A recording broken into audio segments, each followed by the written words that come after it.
Hey there, BookTube. Noah.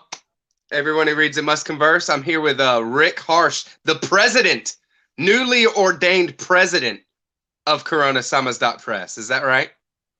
That's right. In Slovenia, we have to do this in the best nonprofit way. We have to create an organization that's called a društvo, and we have when I don't have the official name on me, but it has to be called a cultural association, and we have to have a short name, which I chose Zara for Tristan Zara, but so we'll be known locally as Kulturni Zara, and but we'll still be Corona Samizdat. Cool. The press will still be Corona Samizdat. And the main thing to note is that's the website. Yeah. www.coronasamizdat.com. That's your online presence for us across the pond over here. Where are you? I'm in Georgia. Oh, Georgia. I thought I'm always confusing my Georgias. I thought you were over in the Caucasus. Yeah, I'm in the more southern drawl. Yeah. Are you in the part where they're killing the Asians? I don't know. I tell you, I don't focus on the mainstream news at all. You know, all I've heard about is from what people talked about with me, friends or something like this. I don't know where it went down, like as far as what town or city that it went down in. Yeah, well, my ex-wife is Asian and she lives in Chattanooga, so don't let them go up across the border. Right. You know, Chattanooga's about 2.5 hours north from me. Yeah. Okay. Well, make sure that guy, doesn't go up there. Right. Or any of his fucking breed. Okay? Yeah. Right. Any of his haters. Haters, baby. All right. So, speaking of haters, fascists, we're launching the Corona Samizdat anti-fascist liberation or spring liberation sale, right? Spring. Yeah. It's the anti-fascist spring liberation sale. Our books will be, all of our books that are anti-fascist will be on sale. Just some little sale, modest sale, €2 off for each of the anti-fascist books. And that's all there is to it. It's going to last, though, until summer.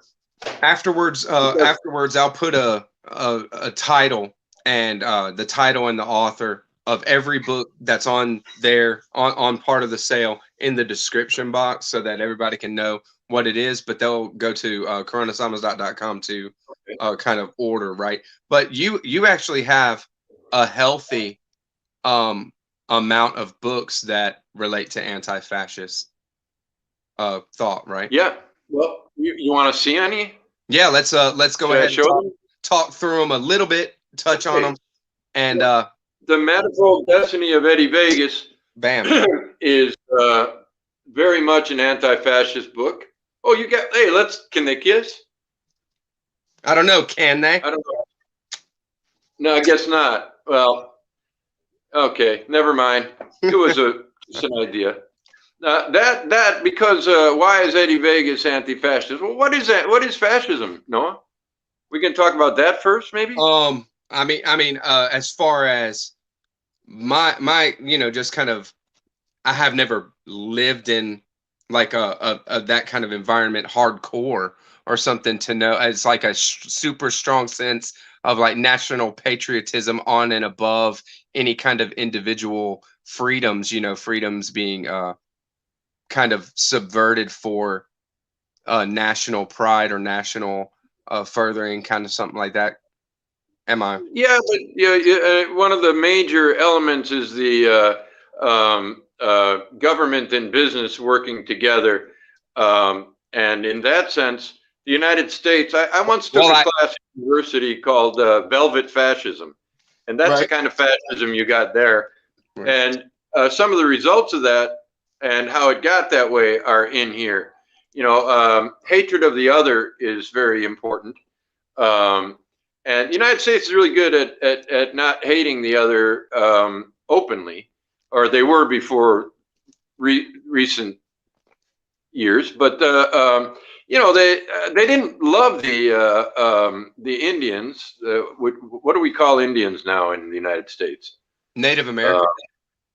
I think there's a new one after that. There's like First Nation, something like that. I may be wrong. People of the First Nation, which is kind of weird because they weren't nothing like a nation. But anyway, yeah, Native Americans. We call them Injuns because we're working in the vernacular here. But the fascism that you know of, the textbook fascism, is a big part, oddly enough, of my son Arjun's baseball book, my diary of a year of his baseball, Walk Like a Duck, a season of Little League baseball in Italy, because we're right near Trieste, and the region that he played in is the cradle of fascism in Europe, modern day fascism. I've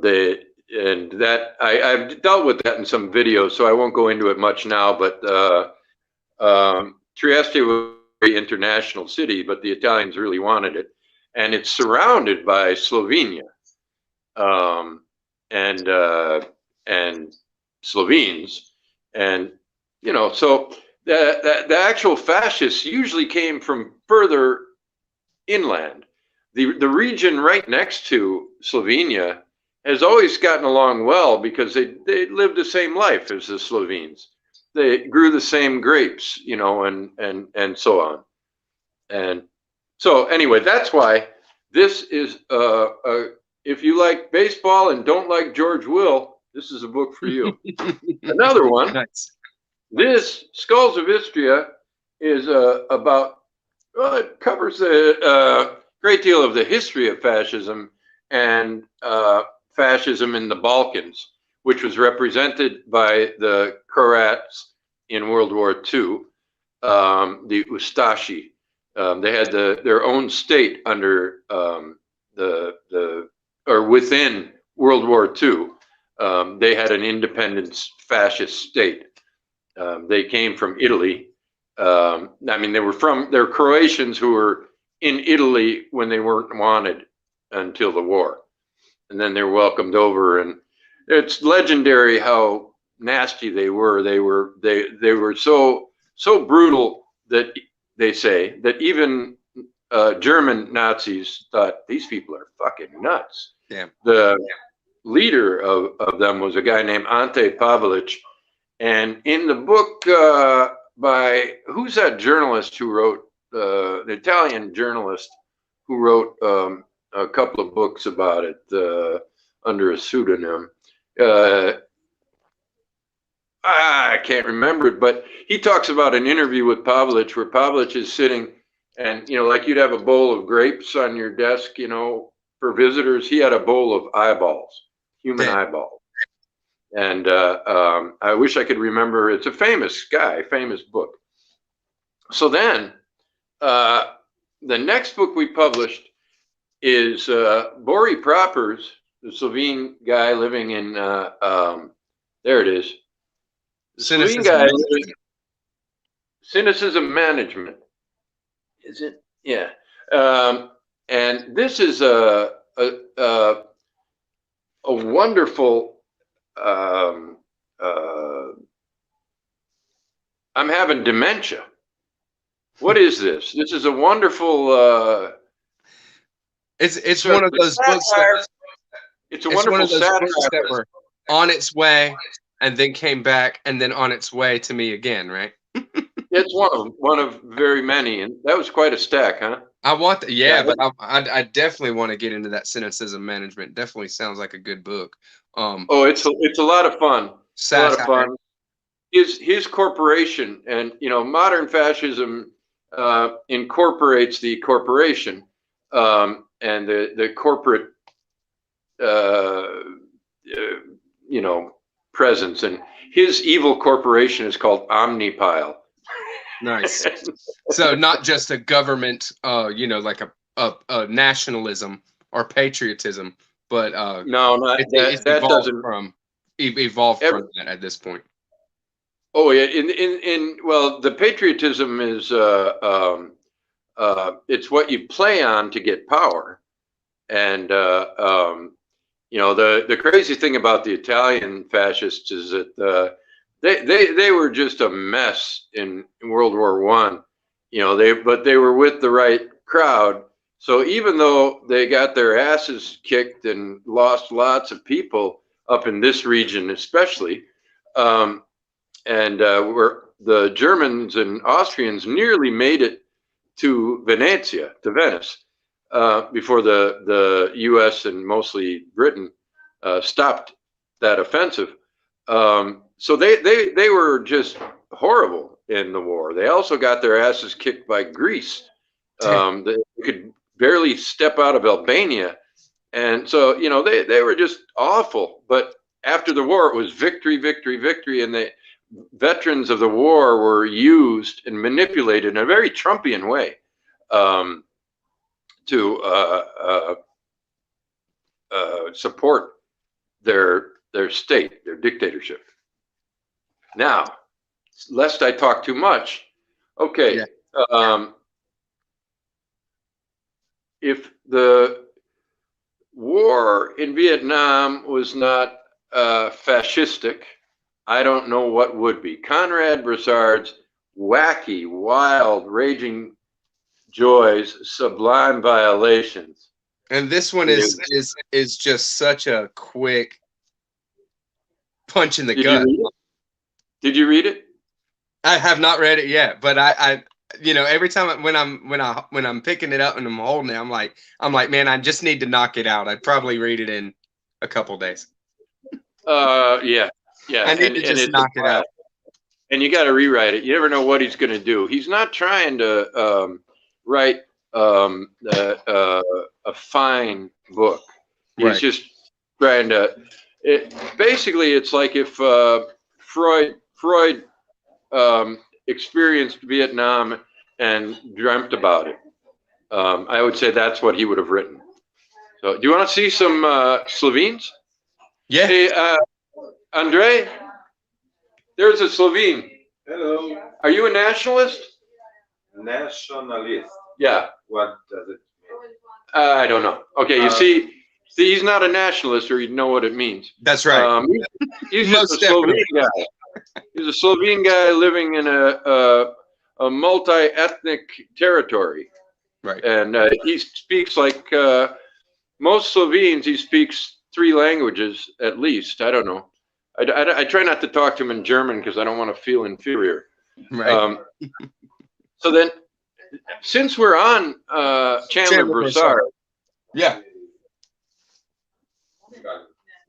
Wake up. We're almost there. Yeah, you said this was like the quintessential 60s book, right? Well, I got that from Stephen Moore, but it is fucking hilarious. Oh, there's another one. Bye. Say bye. Bye. Later. Okay. Are you a nationalist?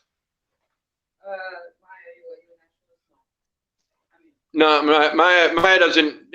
Are you a nationalist? Yeah. No, she's just got a problem with her arm. And the mustache is from the drugs. But yeah, Brossard's book. This is on the surface. It's like a playful romp, but underneath is just a brilliant mind, and he talks about Erik Erikson, famous psychiatrist, who wrote some well-known books in the 60s.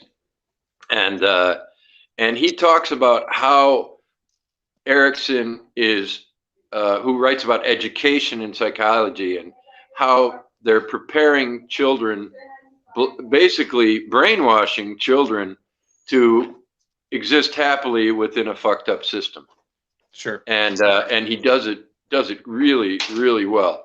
Damn. You can't stop laughing, but Jesus Christ, it's really well done. I can't wait. I'm gonna do Wake Up. We're almost there, and then I'm gonna do back to back the next Chandler Brossard that Corona Samizdat is coming out with, which is As the Wolf Howls at My Door. Wait, but here's the paperback. You got you got the cover made for the Corona Samizdat already, huh? Yeah, well, they're ready to publish the book, but it's 1,300 euros, and we need to. We're barely above zero right now, so we got to start selling a lot of books. Yeah, Hence the sale. Well, actually, I thought of the sale first. I just found out that it was going to be that expensive. Yeah. So, there I am. Yeah. So you would think that would be enough, huh? That's enough. I think that would be enough money. No, it would be enough anti-fascist books, right? Right. But the strongest anti-fascist book is the 2-volume Assassin. That's some of the most recent that you've published. Your Assassination of Olaf Palme. Yeah, well, this one came out. The volume 1 came out before Wake Up, We're Almost There, and this one just came up about a month ago. Yeah, this book is very much into, here you get a little bit about what the United States did in Europe in fascist enemy countries during the very end of the war and shortly thereafter, alliances they made, secret organizations, and this is none of this is crazy tinfoil hat stuff. It's just stuff that people in the U.S. don't know much about, but they were involved in some of the nastiest fighting in Italy. The Years of Lead, they were called, Anni di Piombo, and that led to, Dario Fo? I do not by name. Oh, well, he's a Nobel Prize winning playwright who's dead, but most Nobel Prize winners are dead. Right. And Dario Fo wrote The Accidental Death of an Anarchist. That was about a bomb going off in a square in Milan in 1969. And it was a fascist group that planted the bomb, and the police arrested leftists, including an anarchist named Giuseppe Pinelli. And you see here, we have a little graphic novel of the events. That's one page. And Nice. And then, hold on, there's and that the whole story is told there, the guy fell out of a window, the police said, to his death, an anarchist, the accidental death. So this guy at the window is saying, boy, it's hot in here. So there's this great song that starts, in dicembre Milano era caldo, ma che caldo faceva. And what that means is, in December, it's hot in Milan. God, it's hot. It's really hot in Milan in December. In other words, the guy fell out the fucking window in December. Jesus Christ. Damn. So, yeah. So there's a lot about that. Klaus Barbie he gets a scene in here. Klaus Barbie was the butcher of Lyon, a famous Nazi. And I think they qualified as fascists, right? Right. For sure. Yeah. And so, for sure. So these are the books. If anybody, now Brossard is definitely anti-fascist, and so I haven't read this yet because my printer had the book. They had to. The reason it's so expensive is they had to copy this because we don't have it in electronic form, and so basically we're getting all the. We aren't putting our own typos in this book. We're using the ones they had, and so. This will also be €2 off. But if anybody wants to pre-order this, they're welcome to do so. Right. Just contact me and I'll give them the price. Because this was the same thing. It's very expensive. It's our most expensive book. It's 23 euros. These little babies are all 10. Yeah. They're beautiful books, but they're pocketbooks. 10. Right. Nice. But so this one's going to be 22, but it'll be 20 until summer. Cool. And And are there any others that are currently available that are part of this sale? No, The we just Antifascist. covered that. Very cool. No, but one is coming up, and I think Yeah. you know which one it is. I want to know. I want to hear about some of the up and coming on the press. That's for sure. Okay, well, what we've got is a book that I have to get out by summer. I wrote it a few years ago. It's called Wandering Stone, The Streets of Old Isola. It's just there are a lot of photographs in it, rambling through Isola, and I write about every single street. Nice. On the old island, because Isola used to be an island. So the island part of Isola, every single street is talked about. And so I've got an artist and a photographer working on the revision of the book, or putting it. It was published in English and in Slovene about 4 years ago, I don't know, 3 years ago. And it sold out really fast, but it was Nice. only reprinted in Slovene because it was kind of a specialty publication. So it's never seen, it's the only book about Isola in English. So it ought to be available for tourists, but it's never seen a tourist season. So I got to get that out. Right. And then we got a book by Jeff Bursey, short stories, a Cool. book by Bill Clark, novel. And then there's that one other one, I can't remember. It's like a big green one. Yeah. America and the Cult of the Cactus Boots, a diagnostic. Is that? Yeah, that's it. Right. It better be. Those fuckers, they homunculized me. Did you see that? I put it as the thumbnail for this live show.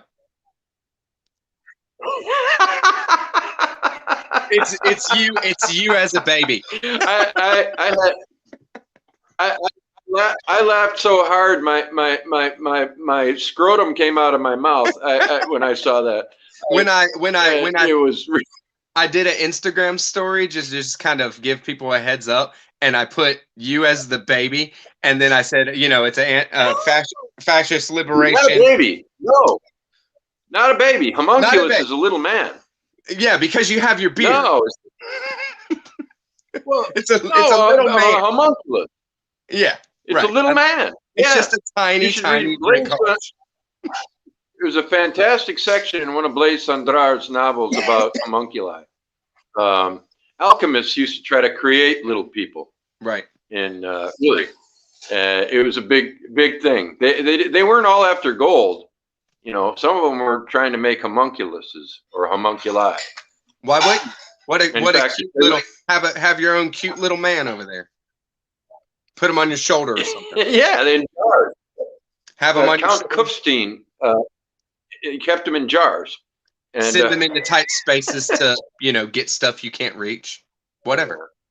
But they went a little crazy in the Blaise Cendrar book. There was one of Count Kufstein's homunculi was Priapic, let's say, and one was a very beautiful little princess, and I think every jar ended up broke, and it went pretty poorly, but so you may think that I look a little dwarfish in that. That's maybe why. No, but dwarfism. There's a valley in Switzerland where. Oh, we're back. Everybody in Switzerland, they're all dwarves. There's a very small valley, and they sing this song. They do the yodeling and stuff, and homunculi, homunculi, homunculi. They have that. That's one part. It's part of their culture. I don't remember what the valley is, but I'll next time we talk, or maybe I'll email it to you. I'll give you the name of the valley. Cool. Take me 5 minutes to find it. Sure. All right. Well, thanks for having you. Yeah, Nice what to are you have doing you on on. the book? What's that? Yeah, it's nice to be on. It's Heck yeah. you know, I hate the fact that we can't be on all day. Yeah, right. I want But to. you know, I I want to guess we tell have to everybody. live our own life. The amount of good literature that is coming out of your press, man. I have no problem with you know, just letting as many people know and see what's going on as possible, because there's Well, that's great good because stuff I out forgot to tell already you about one. and I more got to tell coming you down the another pipe. one. Go ahead. Putin is a fascist. That's Putin is a right. fascist, and we have a book You coming did say out that. in the fall. No. I don't know the title yet. I did hear from one of the translators. Two translators are working on a book about a dissident named Stash Markelov, who was murdered by right-wing, you know, basically fascists, Russian fascists, who are in with Putin and help him eliminate dissidents. And so this book is has some of the writings of Stash Markelov and the story of his death and various essays. And how the hell I ended up with it, I don't know. Right. But the guy mentioned it to me, and I very couldn't very sell it. interesting stuff. Oh yeah, that's gonna be well known. But America and the Cult of the Cactus Boots is probably gonna be the book that puts us on the map. Nobody will want to claim to be an insane genius if they don't know Corona Samizdat and Cult of the Cactus Boots. You know, Nice. they Well, I can't won't wait feel to it. get my hands on one, that's for sure. And I'm definitely grabbing your As the Wolf Howls at my door when you get that one done, because when so I mean, I'll go ahead and pre-order it, because when it comes down to it, this edition here is like a collector's item now. It's awesome that you're bringing Chandler Brossard back, and I'd rather read Yeah, well, that copy, you know, a little bit. and there's more. Nice. Zach Tanner, our cover guy and our Brossard expert, Right. has found another Brossard I've gotten permission to publish. Nice. It's called Did Christ Make Love? But the title that Brossard wanted was The Wolf Leaps. And Nice. I don't know the story behind that, but Stephen Moore told me that it was supposed to be, he said, you're going to publish it under the title that Brossard wanted, right? The Wolf Leaps. Oh yeah. I mean, I didn't know. I don't think Zach knew. Nice. But, so yeah, we're gonna have a lot more Brossard coming up. Cool. Killer. All right. Well, Okay. We'll catch you on the next one, Rick. Corona Summer's out. Okay, Fresh. I'll check it out. I'm gonna be sitting here smiling till we do another show. You got it, buddy. Y'all have a good one. Thank Thank you. you, BookTube.